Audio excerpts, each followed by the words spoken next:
question and answer period after we out at the end of our session tonight, talking to our guests. I do want to make a couple of quick rep announcements.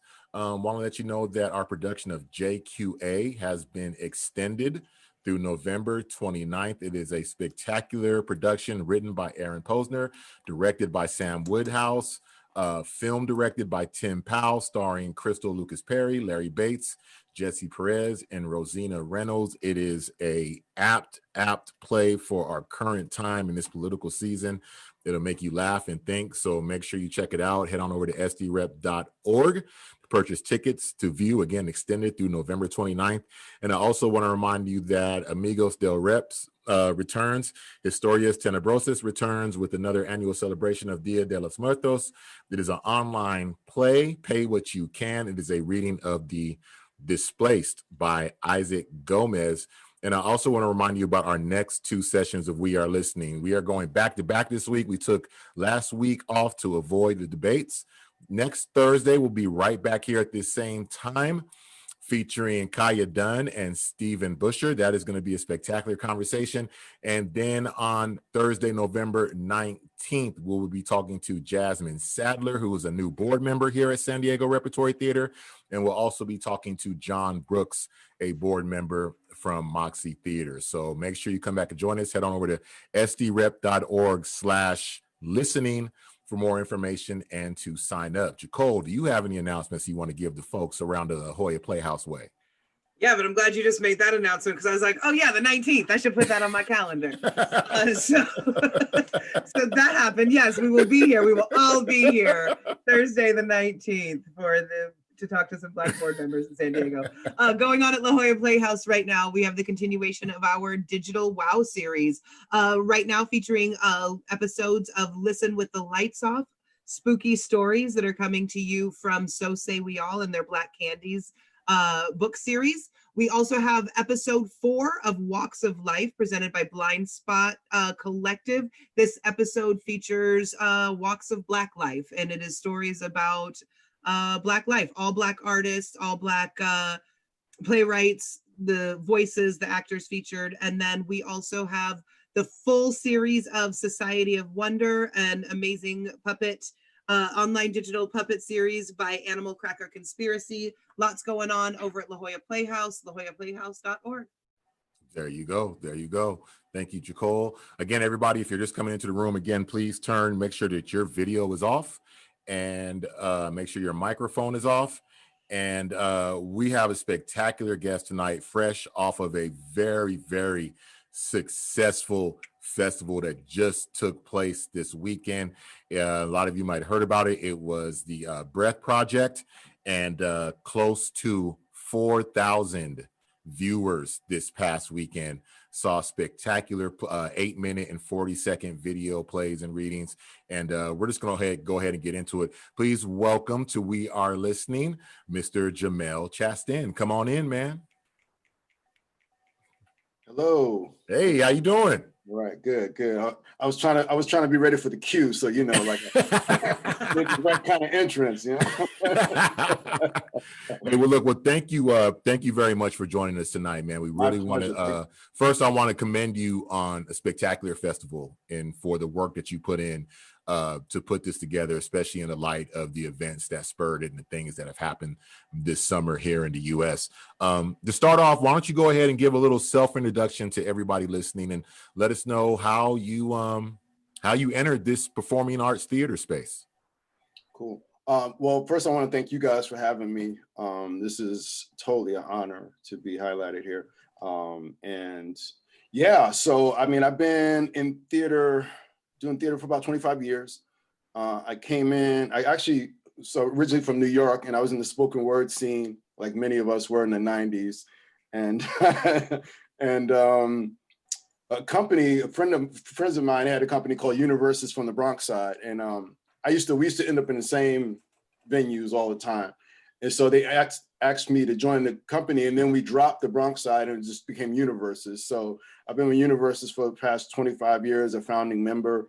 And that's kind of like my introduction into American theater, other than, as a child going to see plays that my mom took me to.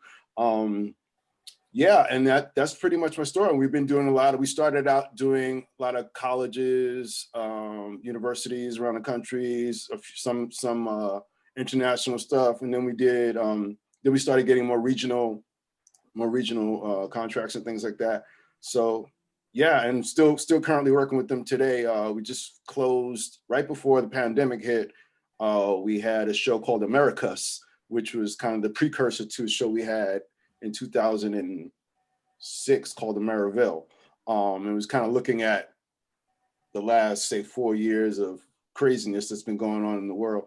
And so, yeah, all the work is usually very political. And we had just closed that in March. We went into rehearsal in January, ran from February to March, and we literally I got home a week before the pandemic, like before the shutdown and everything. So I'm glad I made it back. Yeah. Yeah, for sure. I like Cincinnati, but I wanted to get home. The purpose of this conversation is always it evolves every week that we do this, as it should. The purpose was for us to talk to Black theater professionals, artists, administrators, everybody, and especially coming off the events of this summer, number one with the COVID lockdown, and of course, everything that got spurred from not only Ahmaud Arbery being killed, but of course what everybody saw with George Floyd being killed.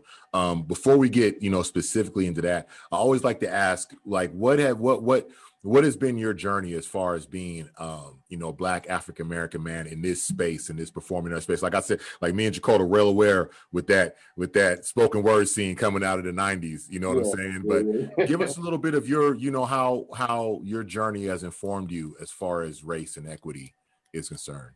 It's interesting because I feel like part of our, if Universes has a mission, I think it would be, we've always kind of spoken that we're the voice to those in our community who don't have that voice, so we feel a responsibility to represent to a certain degree.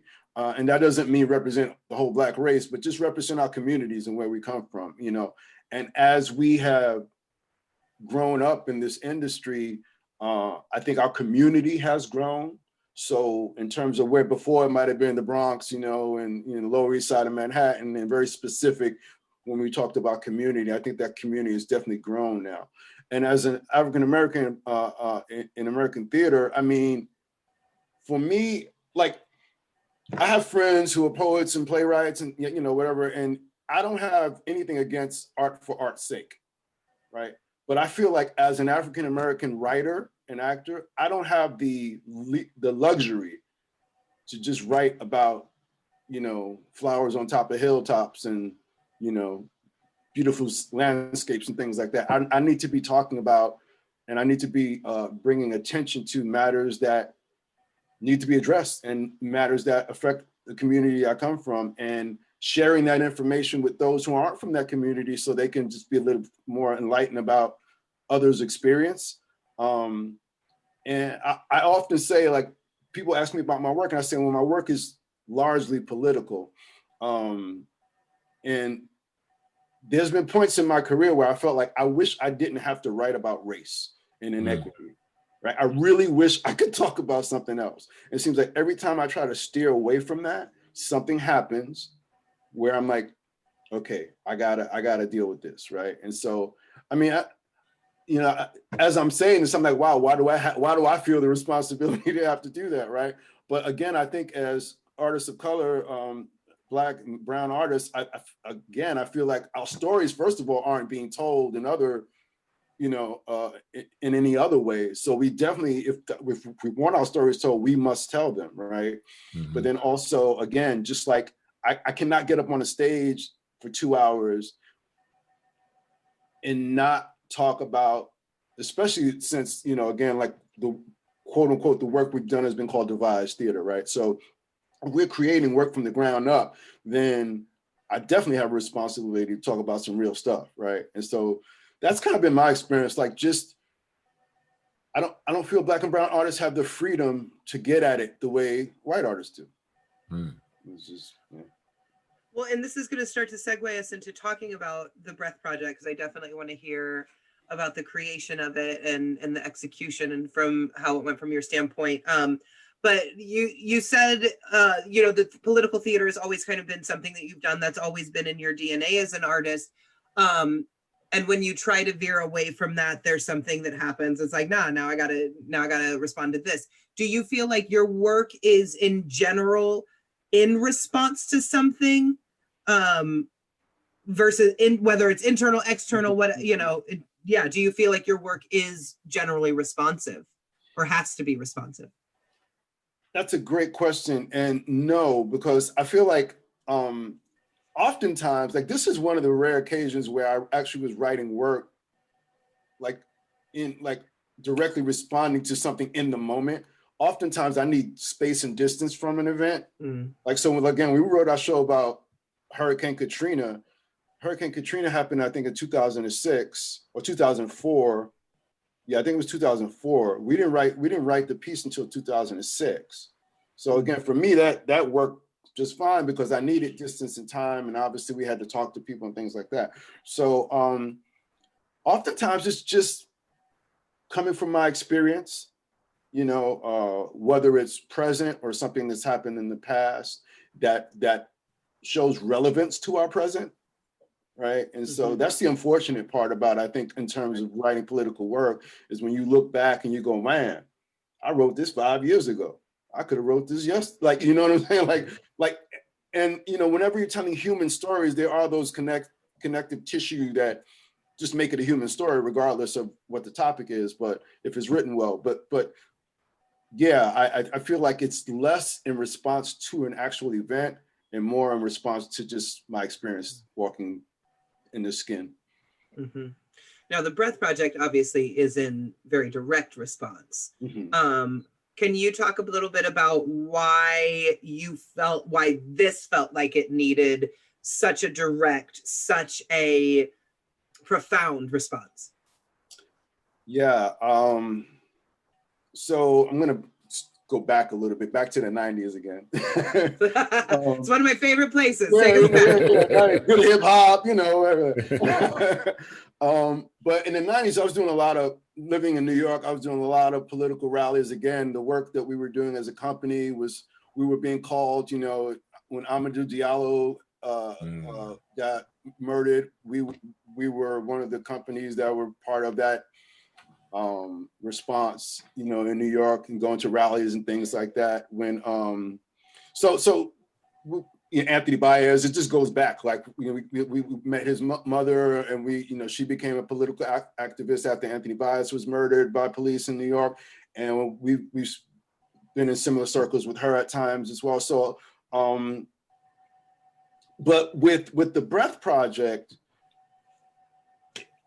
I couldn't do those things, right? Like, shoot forward 25 years, and I'm like, I have a 6-year-old son who has autoimmune issues, so I couldn't be out marching. I had to keep my circles really small, and I was frustrated by that. I wanted to be out there, but I just couldn't, or chose not to for those reasons. And so for me, it was like the question that me and Marika Gabori is the other co-founder of the Breath Project, we were just basically asking ourselves, what can we do? It was a response to kind of like that personal question, like, what role can I play? And then it just organically started to happen. Marika had asked me to write a 8-minute and 46-second monologue. And I actually resisted at first. I was like, I don't know if I want to, like, I had been writing, like, I wrote about Ahmaud Arbery, like maybe a few weeks before, you know what I'm saying? And I was just like, no, I don't know if I want to go there right now. And then I did write the piece. And then we were like, okay, this is a strong piece. Let's see what we're going to do with it. So we recorded it. And then it just started to organically take shape from there. After the recording, we decided to see if there were any online festivals or submitted. What are we going to do with it now, kind of thing. And then the next day I went back to her and I said, why don't we just do our own virtual festival? No, brick and mortar is not a thing right now, right? Everyone's kind of in the same situation. So in terms of a virtual theater festival, we can do it just as well as anyone else could. which I had no idea what that really meant, like the undertaking, right? And so then from there, we had conversations. I reached out to Cincinnati Playhouse. She reached out to Southern Rep, where we had relationships. And then from there, we just kind of saw what the project could be, you know, what the initiative could be. And so we definitely wanted to, the goal initially off the bat was like, BIPOC artists need to be recognized and have a space where their work can be heard and viewed. And then also because of our experience with being in American theater, we also knew about the inequities and felt like we need to take the fight there.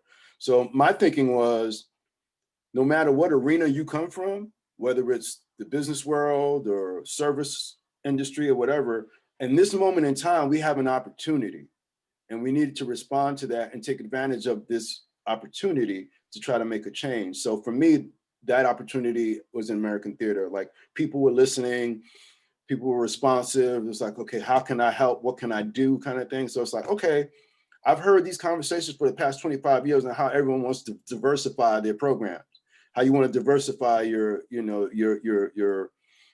staff or whatever. Now's the time to step up and let's do that, right? You say you want to do it, the window's open, let's jump through it together. And so that's my position. It's like, we can work in partnership to try to actually make some significant change. You're on mute, Ahmed. Of course I am.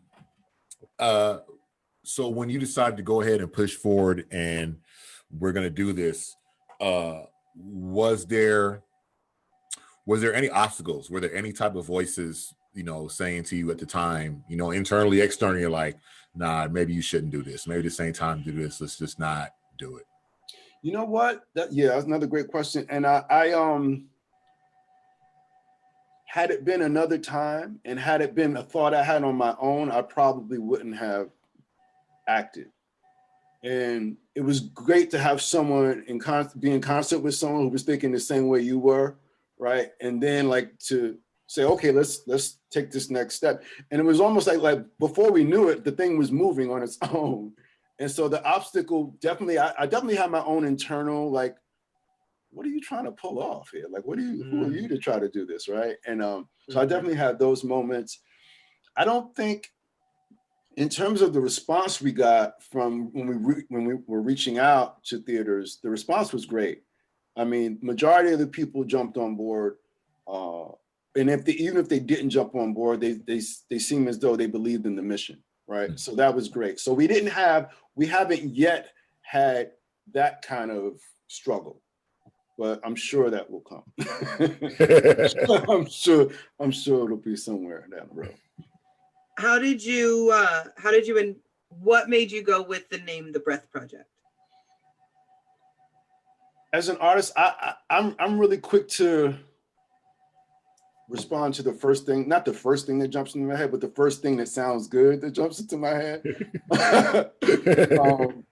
And that was really organic. It just kind of came, and I was like, you know, it wasn't like I sat down with a bunch of names and wrote them. Like, what are we going to call this thing? Thought about it for a minute, and I was like, The Breath Project, you know. And it felt good. It sounded good. It made sense in terms of what we were trying to accomplish. So yeah. Do you mind expanding on that a little bit? Like, I think that the three of us here understand 100%. Okay. Why you called it The Breath Project? But so again, it was definitely in response to, again, George Floyd was a catalyst. The murder of George Floyd, the unfortunate, monstrous murder of George Floyd, was the catalyst for many things, I think, that happened around the world, not just in the United States, because I know of other projects like this that happened in the UK as well. So it was a definite response to that, coupled with everything else, like you said, that had happened before, right? And then just digging into your own personal bag of abuse, abuse and all that, right? And so it made sense because George Floyd talked about, I can't breathe, right?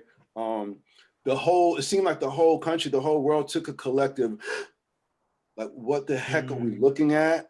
right? So for me, the whole idea of breathing and gaining breath and losing breath, and when I wrote the monologue, what I was trying to do was, in that 8 minute and 46 seconds, I was trying to do a piece that resembled someone holding their breath for their life, right? Like holding their breath.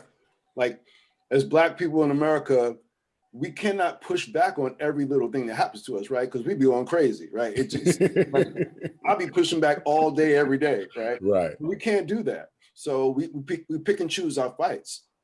And I felt like, although I may have written I've written plays and monologues and things around this topic, I felt for the first time I was really exhaling, right?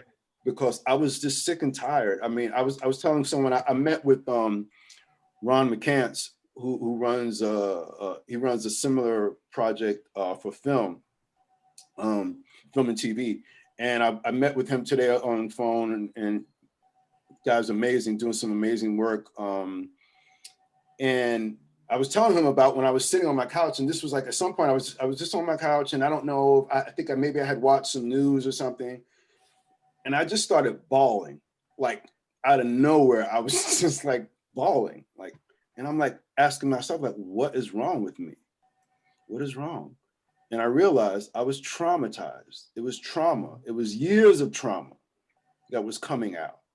And so, and I think that's hard for, maybe it's not hard, because if, you know, whether you're a Holocaust survivor or a family of a Holocaust, you know, survivor or something like that, maybe you can understand the feeling of trauma being released over a period of time. But I know for Black and brown folk, it's a real thing. I'm sure it's real for everybody, but for us, it's wrapped around the color of our skin. It's funny that you say that, because I had a meeting today, you know, in this space that we're in, talking about these things. And, you know, I had to express that, you know, this doesn't turn off at the end of the day. It doesn't turn off when the meeting's over. It doesn't turn off when the equity and inclusion and diversity conversations turn off. You know, I turn on the TV, I'm seeing it there. I turn on sports, I'm seeing it there. I'm looking at radio, podcasting. You know, this conversation is just, it's constant. It's when you wake up, it's when you go to sleep. It's constant. And it's like you're saying, that trauma, you know, my Axel Foley Beverly Hills Cop 2 line, like, you know, I haven't always been an angel. I fractured a law or two when I was younger.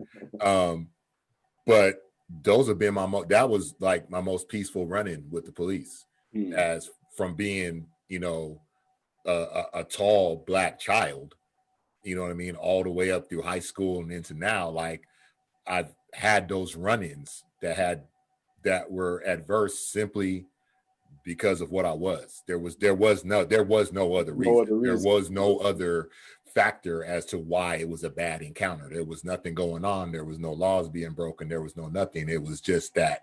Then it's always that fear of it going south. And a couple of times it almost did go that far south. You know what I mean? So that trauma is real. I know Jacole can speak to that. That trauma is real. And like, it does show itself in many different ways. Sometimes it's tears. Sometimes you're just mad throughout the day and don't know why. You're just mad and nobody can catch a break from you because it's just hit you that day. And it's just you running on it. And so I can imagine, what was the response like when it got time to deal with submissions? Like how was the response when people were submitting or beginning to submit to the project? Yeah, I'm sorry. I'm over here messing with my light. I'm just trying to get I know you got me realizing, oh shoot, I meant to turn on my little ring light. I'm supposed to be light enhanced too. But I forgot. I had the natural light behind me, but it's starting to get dark now. So I'm like, oh no, it isn't working. I'm gonna enhance my light. Okay, there, that's a little bit. What was it like when submissions started coming in? The submission process was, well, at first we were getting things that weren't meeting the criteria.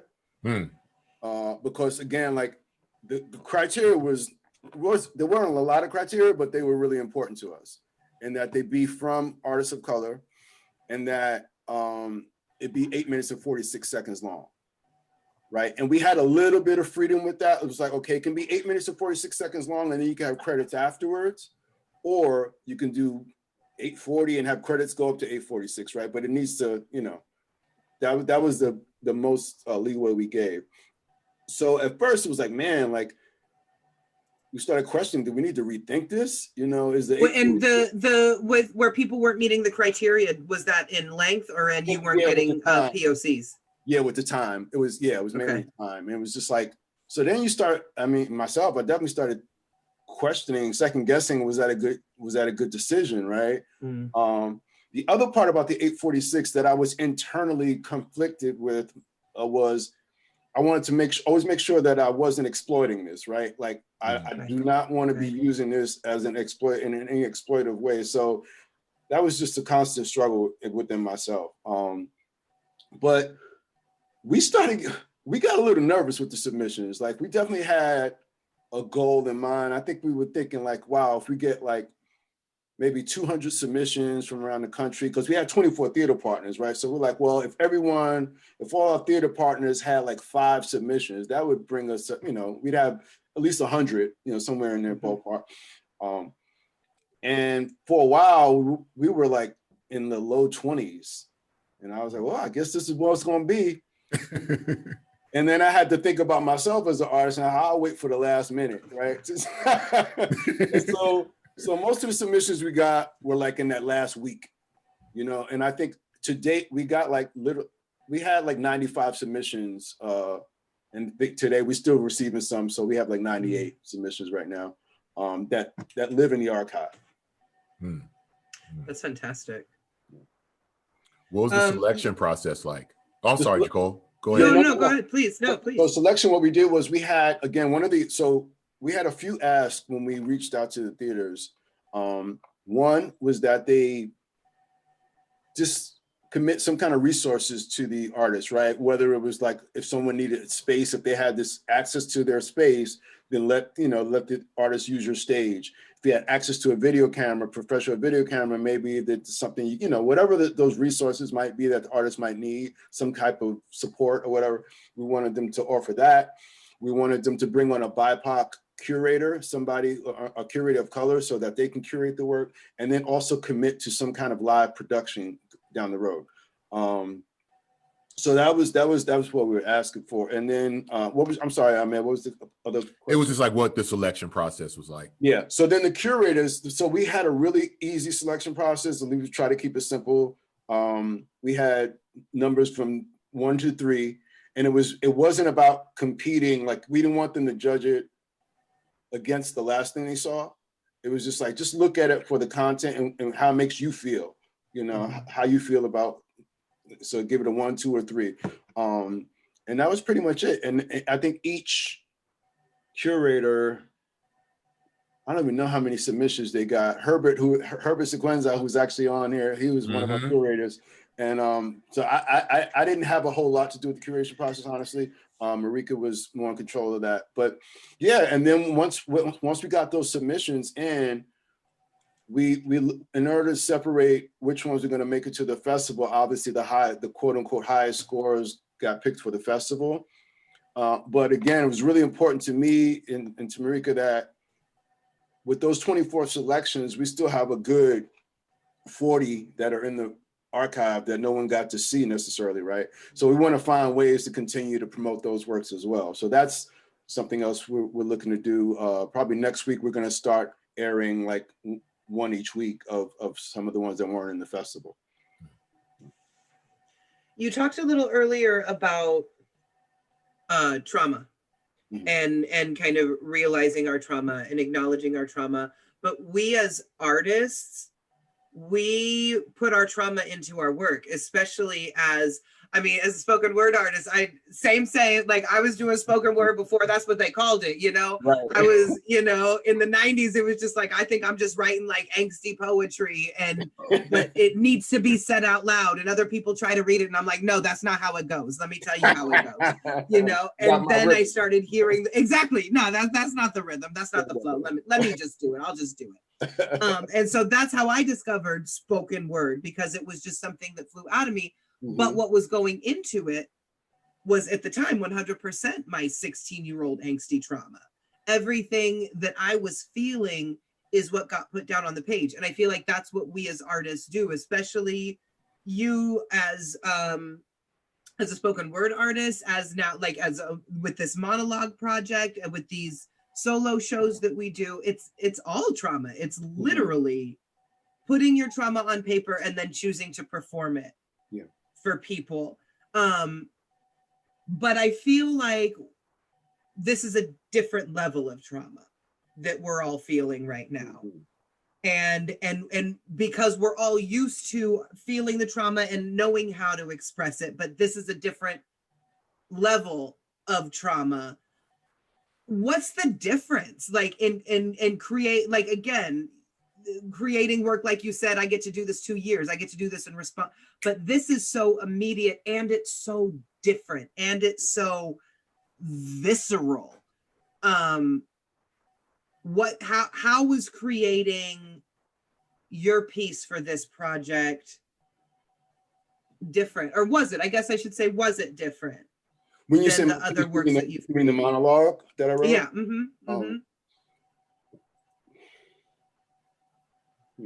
I don't think that it was definitely necessarily different. It was different in the sense that I was responding immediately to something. Sure. And that was very different for me. Like I said, like I often have hard time writing about something in the moment. And so that was different for me. But I think what I did in that, I wasn't telling George Floyd's story. I was largely telling my own story in that monologue, colored with some other nuances. But for the most part, I was coming from my own experience and using that to connect to what I had just witnessed. I think in terms of the Breath Project itself, or just this moment in time that we're kind of like this window that we saw open when everyone took to the streets and people were marching side by side, black, white, and brown, right? And young and old, right? Like, I think we all were like, oh my God, this is the first time I've seen it like this, right? And so again, there's that window that was open. I think the difference for me is the immediacy. And when I say the immediacy, I mean how we don't have a lot of time to make this change. I feel like windows close very quickly. And if we're not careful, right, and if we're not vigilant, then the window will close and we'll find ourselves back where we were before, right? Because let's be honest, when it comes to, again, my fight is going in American theater. When it comes to American theater, it's a business, right? You have a big Playhouse, you gotta pay staff, you gotta pay, your lights and all that stuff, and you gotta, put people in seats. And so when it comes down to it, the bottom line is, the analogy I've been using lately is, maybe not this year, but if we look at, every Christmas season, we know, we know what plays we're going to see at a Christmas Story, right? We're going to see Christmas Story somewhere. They're not canceling Christmas Story for some black show, right? Or some black and brown show. They're not canceling that, right? So, because they know the money, that's going to make money, right? And people are going to come see that. It's a family show. So again, for me, it's I feel like such an urgency, like, oh, why is this pandemic still happening? We need to make change now. And so I feel like for me, that's the difference in whatever work I'm doing now, is there's a true immediacy and urgency that is present that I think we're all trying to respond to in a certain way. Right. I also wonder, and you started to touch on it, but why now the immediacy? Why this one? George Floyd wasn't the first black man to get killed on camera and then have it get posted on social media. Ahmaud Arbery wasn't the first one to get. Good God, that actually was a pretty unique story. But I'm sure that wasn't the first time that shit has happened. Right. For years, I've for as long as I've been in San Diego, there's been at least one a year. Why? Yeah. What's different now? Why right now? I mean, why the reckoning? Again, I feel like the collective response is why right now, right? I feel like we go back to Rodney King. When we saw that tape, Rodney King getting his ass, can I curse? Is it? Yep. You can. Okay, I've been holding back. Me too, Jamal. Me too. Oh, you just gave me license. No, I'll behave. I'll behave. But when we watch Rodney King getting his ass whooped, right, by those cops, for us as Black folk, we weren't shocked. We saw that, like we know that, yeah, that happens all the time. I think a lot of the rest of America was like, oh my God, I can't believe what I'm seeing. But again, what happened? Window closed, moved on. You know, there was a riot in LA, and beyond that, like, you know, we just continue to move on.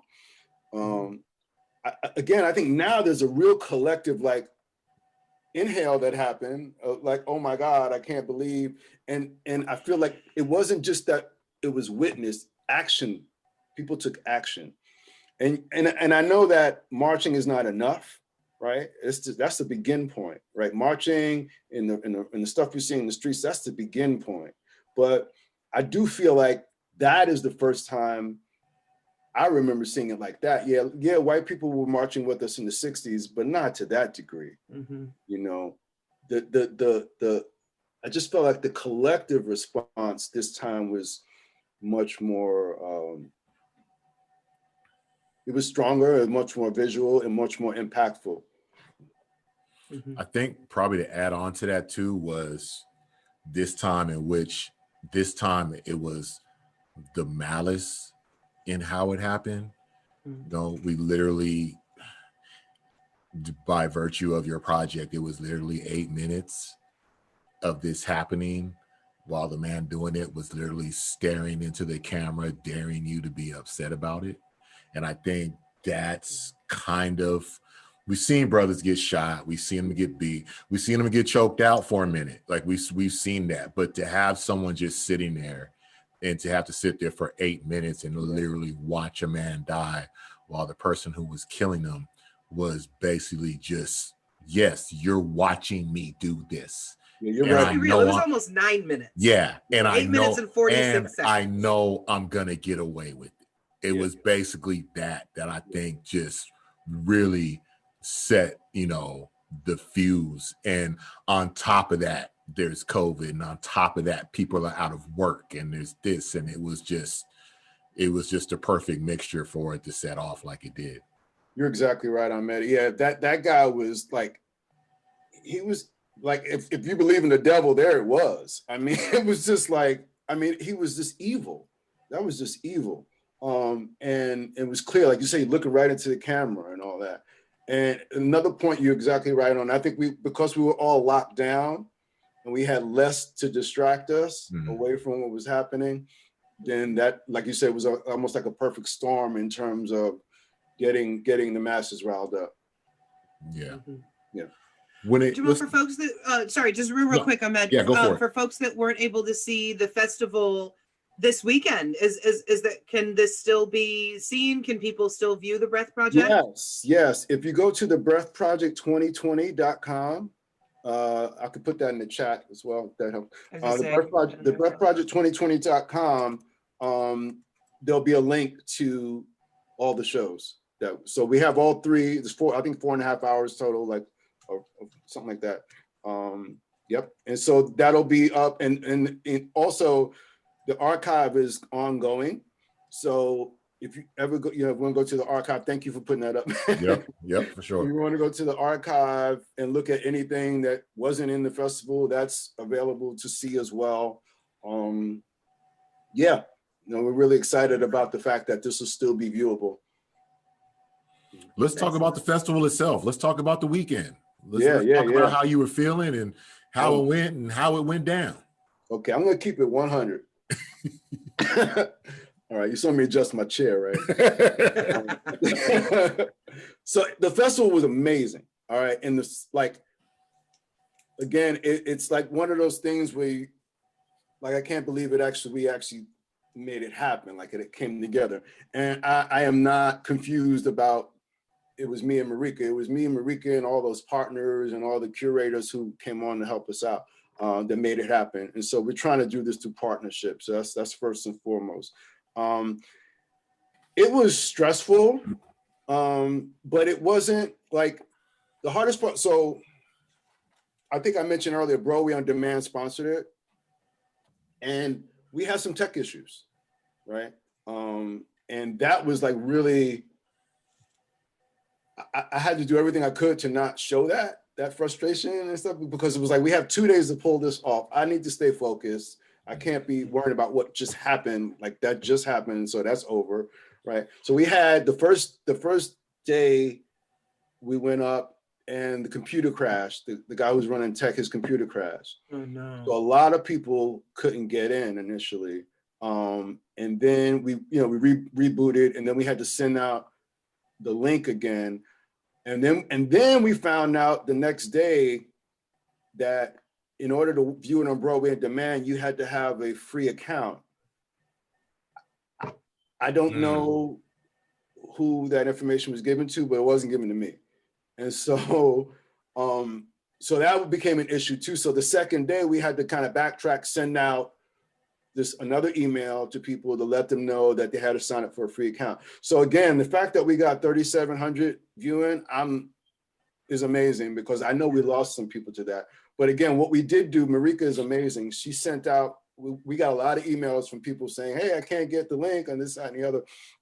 Marika responded to all of those. And today, I believe, she sent them the link to all the videos, all the stuff that we recorded over the weekend. So people still will get to see it.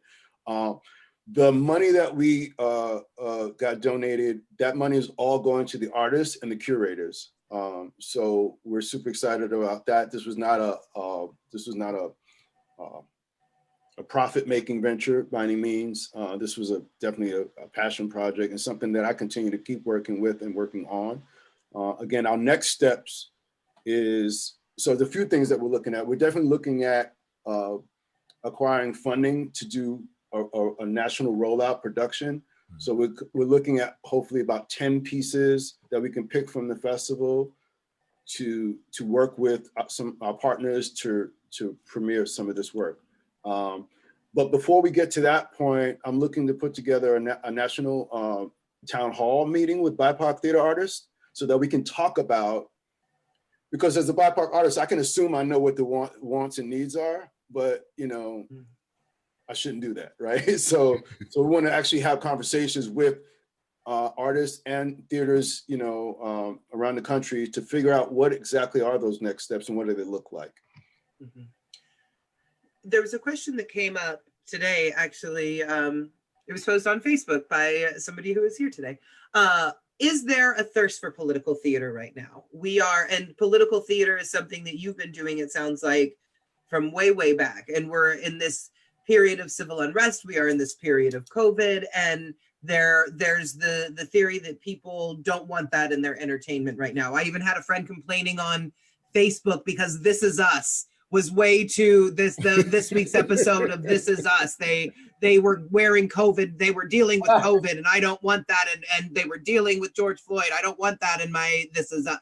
But this is what we're dealing with. So there's a question right now. Is there a want? Is there a thirst for political theater, or are people just wanting to just be entertained in their entertainment? As somebody who produces political theater, yeah, exactly, exactly. Let me tap dance for you. I'm trying to get real good right now. Okay, so let me answer this. Is there a thirst for political theater? I hope so.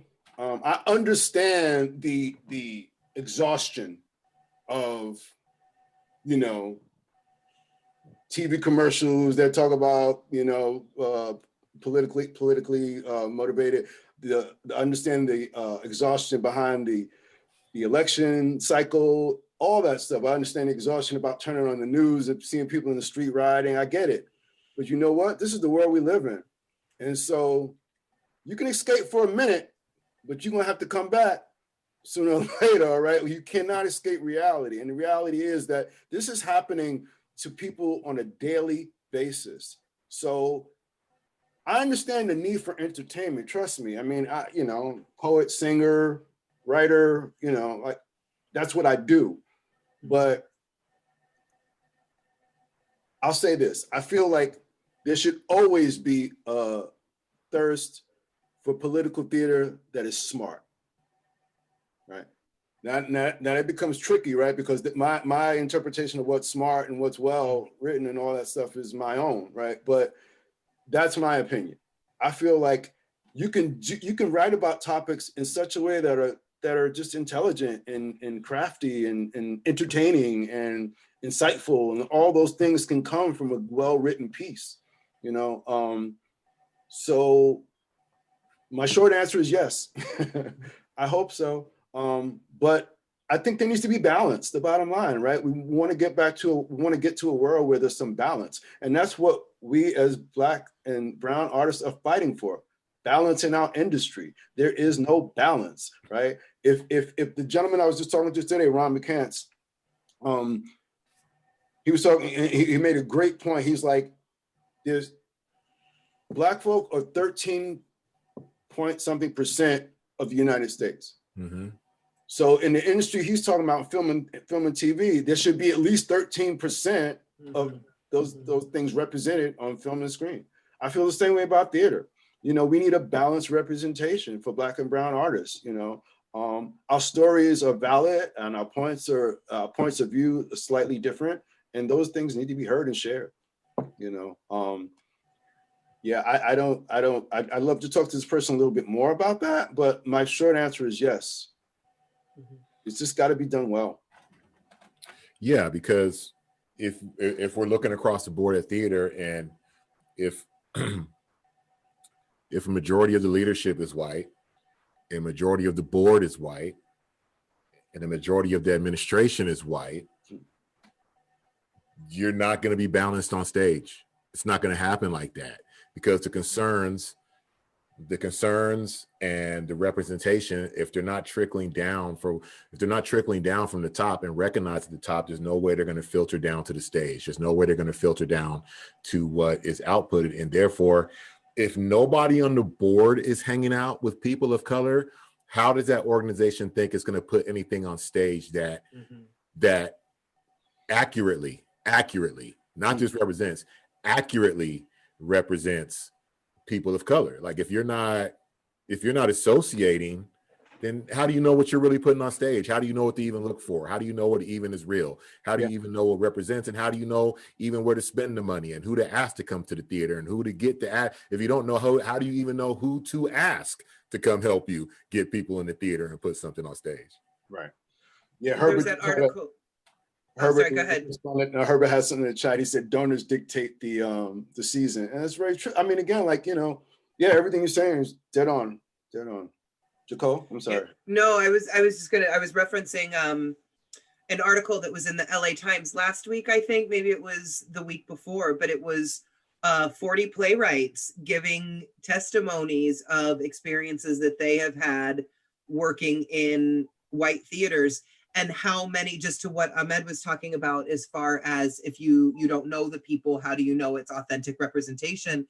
Because so many of these stories were people were white theater makers, white gatekeepers, telling Black playwrights that their stories weren't the right kind of Black, or weren't Black enough, or they weren't actually telling Black stories. And how can we do that? And let's make sure that we Black up this character. Or, you know, talking to local playwrights, and she, very well-known, very respected woman in this community, talking about being in a writer's room, and one of her characters was just a wonderful Black woman, and the insistent that this character needed to be angry. You know what's missing? She needs to be angry, and she needs to be bitter, and she needs to really express that in everything she does.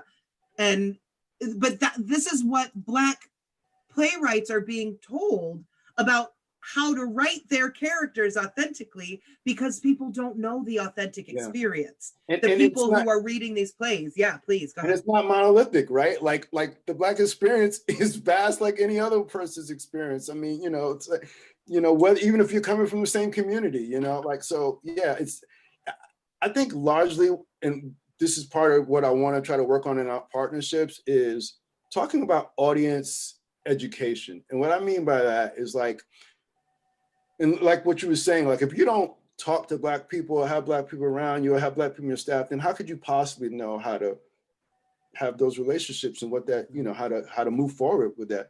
And I just think that people need to be willing to listen and talk a little bit more, and also understand that, one of the things that universities used to do really well is before we were called into a city, we would try to show up about a week or two early, do workshops, and actually build relationships with the communities around, so that those communities would then come to the theater, right? And then you have a diverse house, right? And then it's actually like an interesting house. You're not just playing in one community. And so I think there needs to be education on both sides, and just in terms of building audience. And going back to the question earlier about, is there an appetite for political theater? My question to the person asking is like, have they truly been listening to the cries, right? Because I understand the, like, I'm done. I don't want to hear any more of this. But my question is, are you truly listening?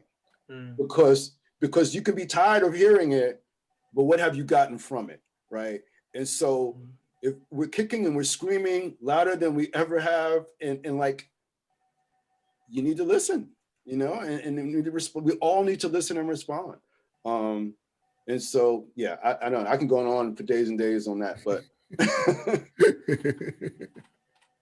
How has the, in the aftermath of the festival and all the submissions you watched, and I'm sure all the, spectacular, things that you watched, how is that post festival now and everything that you went through, how has that informed you? Like what, because I know after each one of these talks every week, we leave with something more, you know what I mean? Like we leave, like every one of these talks just builds because we hear something else. So we think about something else and we have a conversation where something else is brought to light.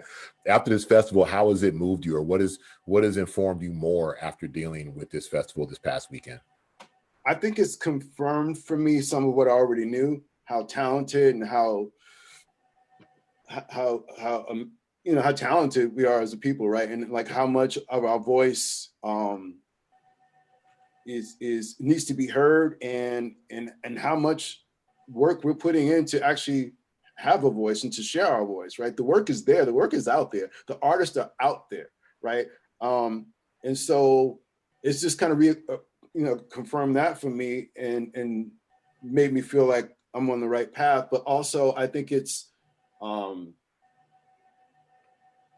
feel like I've gotten more community now. Like I think all through this process, the curators, the actors, the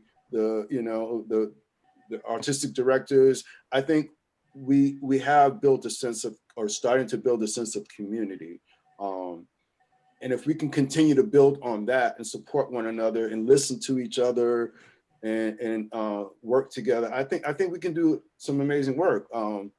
But it's not about finger pointing. It's not about blame games. You know what I'm saying? It's like we've all done that already. Now, how do we move the needle forward, right?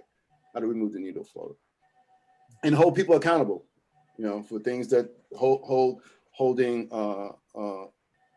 theater houses accountable for the work they say they want to do. Right. Yeah, that's a big part that I think we stress here every week. And I think we do it not only with theater, I think we do it with, every industry. We look at, you look at the statements that Amazon made, they were great. But then you look at Amazon workers who are like, oh, that's what they said, but let me tell you what's happening at work. You know what I mean? Like that accountability part, like I always say, I'm like, hey, I didn't tell you to make the statement. I didn't ask you to make the statement, but right. You did. I didn't tell you to. You know what I mean? So yeah, that accountability. And also, speaking of accountability, what's the accountability on our part?